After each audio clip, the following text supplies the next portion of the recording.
G'day folks, my name is Brendan and welcome to BEAVIS Motorsport. Today we're going to be covering everything brakes for your NA or NB MX-5. We're going to cover what's good, what's bad, what they came with out of the factory, and what you should be doing when you start to really lean on them at the track and that sort of thing. So stick around, this one's going to be fun.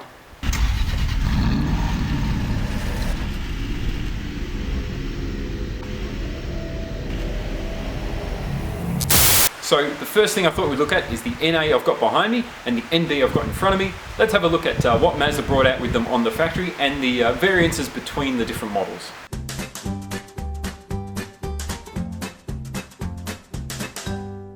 So this is my NA 1.6, one of the first MX-5s ever made, and it obviously came with some of the smallest brakes of all the MX-5s. These really are pretty tiny looking. Now, I've got the caliper off so I can remove the disc and give you a bit of perspective on how things changed over the years. This disc doesn't look too bad, it's quite meaty still. But if I take it over here to the NB, so this is the NB with the sport brakes, which all of the 6-speed facelifted NBs in Australia came with, which is lucky for us. You can kind of get a bit of an idea on the difference in size, and if I show you even the thickness, there was quite a step up from the NA to the NB, particularly this NB with the sport brakes size. But yeah, there's definitely a noticeable difference between the two, from the early 90s to the early 2000s in terms of disc diameter. And so over the years the diameter of a rotor progressively increased. So in the early NAs with the 1.6, the fronts were all 9.25 inch or 235 mil, and the rears were 9.1 inch or around 231 mil. When they went to the 1.8, the MX-5 for both NA and NB got a 10 inch front rotor, which is about 254 mil, and a 9.9 inch rear rotor at around 251.5 millimeters. This is where things get interesting. So that was from 94 to around 2000. When the NB with the facelift came in Australia, all of them came with the larger sport sized brakes, which were an 11 inch front rotor and a 279 mil, and a rear rotor of 10.9 inches or around 277 mil. However, overseas in some of the other markets, such as in the US, the NB with the facelift didn't come with that sport package. It came with the smaller of the 1.8 sized rotors, and it was only an option until around 2002 or 2003, where it finally became a factory-fitted option, factory-fitted for all cars.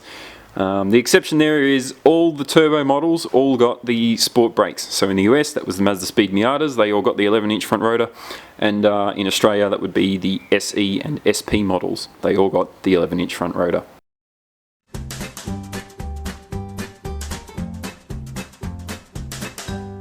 Now, let's talk about calipers, and like the rotor, there were a few differences and things slowly increased over the years. Let's start with the NA6 again, so come with me here. So on this 1.6 model, the caliper was fairly small, and obviously it sort of matched up to the rotor.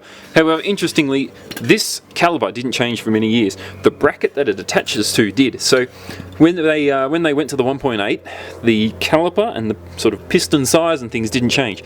However, this bracket, they had to make it slightly larger and space the caliper out to accommodate the larger diameter rotor.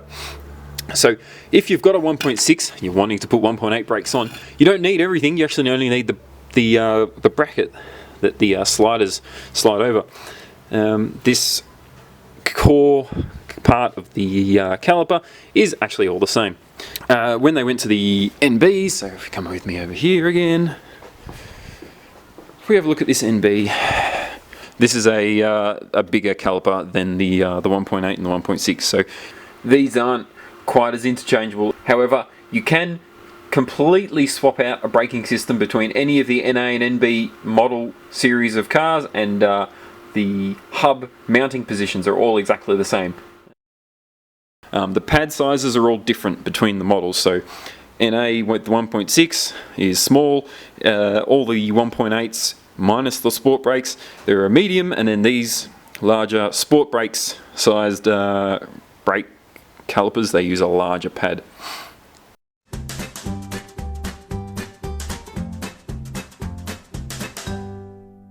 Next thing I want to talk about is some of the servicing and maintenance items and some little tidbits that can get you give you a bit of trouble when you're changing the brakes, changing the calipers, changing the pads, and things that can catch you out. So first of all, let's talk about handbrake. So in the cabin, let's go into the cabin of this car. So you've got obviously the handbrake. There's a Phillips head screw. Actually, this one doesn't have it. Let's see if we can pull this apart. There we go. So, under here, if we remove the plastic, down here is your first method of adjustment. You can rotate this doohickey thingy bob. Just with a flathead screwdriver will fit in here, and you can tighten this to adjust the cable tension. That's the first method. Now the other option, and this is an important thing to keep in mind, I might take you to the MD, it'll be easy to see on this car, is sort of the, I guess what you'd call preload on the brake, the rear piston. And so this is obviously the cable that the handbrake attaches to. However, you need to preset the sort of tension that is on this piston. And now to do that, there's a nut in the back here which we need to remove. A bolt, I should say. So if you'll notice, where's my finger? This bolt here, you undo that. There it is, that one. So if I zoom out a bit, that's the rotor. This is obviously the caliper. On the back of the caliper, near where your handbrake cable comes in, there's this bolt here. So undoing that, it's just a short bolt, it's only about that long, and behind it is a hex head adjuster. And so you need your hex or Allen wrenches, Allen key, whatever. You need an Allen key, and you just tighten it till it's snug until you can't quite, or you just, there's a bit of tension in the rear rotor, and if you try and spin the rotor, you can sort of feel it dragging on the brake pad. And get that out of the way. So that is what's under here, and you need to do that before you go and play with the adjuster in the cabin. And you need to do that if you want to adjust my white balance again. You need to do that if you are ever changing your pads. So if you change your pads, you need to open up the piston and draw the piston back in to the inside the caliper. To do that, again, you need to use that hex head adjuster. So keep that in mind. Whenever you do a brake pad change, hex head adjuster to pull in the piston. Whenever you want to adjust your handbrake, double check that this hex head adjuster is sort of putting a little bit of pressure on this rotor so that you can't quite spin it. That's handbrake adjustment. What else can we talk about? The other thing to talk about when we're talking about maintenance is the slider pins. So all of the factory braking setups use these slider pins, and so you've got this. You can see a little rubber boot here, and you've got a pin that slides in and out of this. So this sort of floats freely, and this bracket is solid, and inside there's a pin here. It should be lubed, and every time you change your brake pads, make sure you give these a quick lube. So you've always got two. You've got one at the top, one at the bottom, and it's much the same deal on the front caliper. Again, here, let me see if I can brighten the screen up a bit. So you've got this upper and lower sliders, and so when you undo the two bolts for the caliper will be able to slide back. You're able to lube them up and then slide it back in, and that's important to keep the caliper moving freely. You get even wear on the pads, you'll get even wear on your rotor. And now, probably the last thing that we need to talk about is bleed order and bedding your pads in. And so for every car that I bleed, I always bleed from the furthest point from the master cylinder until the closest point from the master cylinder. And so for a right-hand drive car like we have in Australia, I always start with the rear left, then I do the rear right, then I do the front left, and then I do the front right. And that way, in theory, you're getting rid of any air bubbles furthest from the master cylinder first. There is some conjecture around whether, if you're running a ABS system, whether you should all still do that or should you do it sort of backwards and things. I always do it that method, works great for me. If you don't like it, hey, let me know, post in the comments. You might have some clever method for doing ABS. I have seen people do things like pumping or triggering the ABS. You can do that in the diagnostic port on these cars. triggering the APS to try and help purge air. I haven't had to do that on my cars. Maybe you have done it. I have done it on a couple of other people's cars where we've had issues with the braking setups. So it is a thing you can do. Thankfully for me, I haven't had to do it, and I think it's probably just important, as long as you're keeping fluid in the system, you shouldn't have air bubbles. If you have some sort of big issue, or I don't know, suddenly you've changed a lot of brake lines and air's got everywhere, perhaps that's something you'll need to do. On to bedding the pads, and so I've got a set of pads here. So my answer for bedding brakes is do what the box says. I'm not going to tell you how to do it. There's many different manufacturers, many different methods for doing it. Generally, follow what the manufacturer says, do what the box says.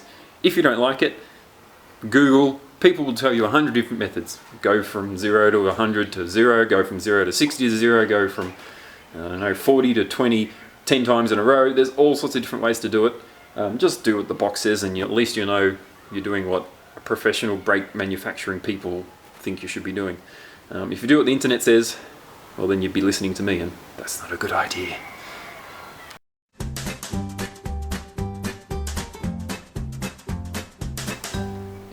So the last thing we need to talk about is race car stuff. And so maybe you've got a performance car, a track car, and you want to know, what do you need for brakes? Well, first of all, the stock brake system actually works really well. There's a few things you need to do. One, get some braided brake lines. Braided lines are an excellent method of really improving brake pedal feel, giving you great performance, and a very easy thing to do. They're actually, you can change them in a couple of hours if that. All they need to do is then bleed with brakes. The other thing you need to do is use a proper pad. I'm not talking about rotors. Rotors, really, you can use a factory rotor and it actually works really well. Pads, however, are important. I like to use the Hawk stuff, and so I've got a few here I can show you. Let's see what I've got in this box.